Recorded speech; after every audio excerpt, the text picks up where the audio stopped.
Welcome to This Explainer. Today, we're jumping straight into what I can only describe as a beautifully grim, gothic fable of the human psyche. We're going to examine the chilling tragedy of the Clockwork Sovereign and the completely chaotic but entirely vital resurrection of the Jester. This whole story is rooted deeply in Nietzschean philosophy and philology, and it explores this massive battle between rigid, absolute control and the messy, vibrant pulse of actual existence. He was becoming the most expensive clock in an empty room. Man, what a haunting image, right? It really sets our scene. It paints this picture of a dark iron tower where the endless pursuit of absolute control has just completely crushed the vital spirit of life. Just imagine a ruler who has optimized himself so perfectly that he's essentially stripped away every single thing that actually makes him alive. So let's look at Act 1, The Descent into Stasis. We start with our tragic protagonist, the Clockwork Sovereign, standing right at the summit of his iron tower. Now, this represents the ultimate endpoint of a mind that is just terrified of chaos. And this brings us to a really crucial concept, the Faustian fist.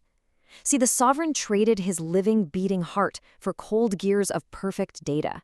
It was this defensive reflex. He clenched his fist so tightly around the reins of his kingdom, trying to control every variable, that he actually crushed his own anima, the vital spirit of life. He literally built a fortress, only to lock himself inside a mechanical tomb. Which leads us to Act 2, The Cosmic Scribe. If we look above the sovereign, the star of high time starts to reveal its true, horrifying form. It was born directly from his own obsessive desire for a windowless void, and it manifests as this living ink blot of negation. Here is where we meet the Pale Inquisitor. Think of him as a cosmic scribe who writes using reality itself, but he follows a dark creed of negation. With this razor-sharp quill, the Inquisitor deliberately blots out every so-called hidden stain of existence. So this black ink just bleeds directly into the sovereign's gears. It systematically erases reality to serve that void, until his mechanical heart finally seizes up in total digital decay. And the crazy part? The sovereign just gazes into this black, inky residue with the chilling satisfaction of a completed calculation. Because the data aligns perfectly for him, he's entirely oblivious to his own terminal stasis. He's just happily ticking toward an optimized eternity of nothingness, completely unaware that he's erased the very world he wanted to rule. This pursuit of absolute sovereignty basically turned him into a smiling corpse. It's a terrifying contrast, or actually a terrifying lack of contrast. On one side, you have perfect calculation, and on the other, the abyss. When you erase all the beautiful messiness of reality just to get pure, unblemished data, that perfect calculation becomes completely indistinguishable from the void. Okay, Act 3, The Return of the Repressed. Just as the great evening threatens to extinguish his very last pulse of being, the stasis is violently interrupted. Imagine the heavy, suffocating silence of that sterile laboratory just completely shattering as a guttural, unmistakably human laugh bubbles up from the hollowed-out remains of the sovereign's ego. It's like a sudden spark in the pitch dark. This awakening is the violent return of the repressed. This is the violent Nar, or the Jester Fool. He's essentially the monstrum, the monster, that the sovereign had buried deep under the floorboards just to maintain his fragile illusion of purity. Paralyzing the sovereign with the very time he tried so hard to master, this hidden vital force violently forces its way right to the surface. Moving on to Act 4, Embracing the Void. So our fable pivots violently here. See, the Jester doesn't want the throne. He wants to completely dismantle the cage. Notice how he explicitly rejects the fist of absolute control. The sovereign clenched his Faustian fist to hold reality together, right? But the Jester chooses to assert his will, his ville, through a totally different posture. He goes for the empty bellows. He trades that rigid control for becoming a vessel of pure chaotic potential. And the linguistics here are super interesting. By unpacking the philological root of the word fool, we find the word phallus, which means an empty bellows or a windbag. Now, this isn't an insult at all. It's actually a really profound state of being. By remaining empty of heavy cargo, the Jester becomes a receptive channel, a vessel for the primal surge of life.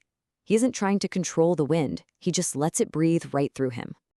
Recognizing that the sovereign's calculated identity was really just a series of gravestones being carried around by a living person, the jester violently throws all these weights aside. He fully relinquishes those marble blocks of societal duty and all those static monuments. He just flat out refuses to carry the heavy, dead things that drag the psyche down into the abyss. And that brings us to Act 5, Shattering the Halo. We've reached the kinetic climax of our story, where the jester takes some really decisive action. He ascends to the belfry of High Time, but instead of ringing the bell with scholarly, calculated intent, he just lets the cold, wild wind of reality howl through its rusted throat. And when the bell finally strikes, it doesn't chime some divine melody. No, it pours out a suffocating cloud of iron and salt. This violently exposes the city for what it truly is, a sterile laboratory of nothingness, completely devoid of blood and life. Acting basically as a flute for the unconscious, the jester's untamed melody shatters the sovereign's rigid structures. That frozen halo of clockhand arrows, which is the ultimate symbol of terminal stasis brought on by the ink blot, is totally destroyed. The cosmic scribe's erasure is finally halted, and not by a stronger fist, but by the wild, completely uncontainable breath of life. Let's wrap things up with Act 6, Psychic Buoyancy. Having dismantled that sterile reign, the jester's ultimate triumph isn't about building a new cage, but finding a completely new way of existing.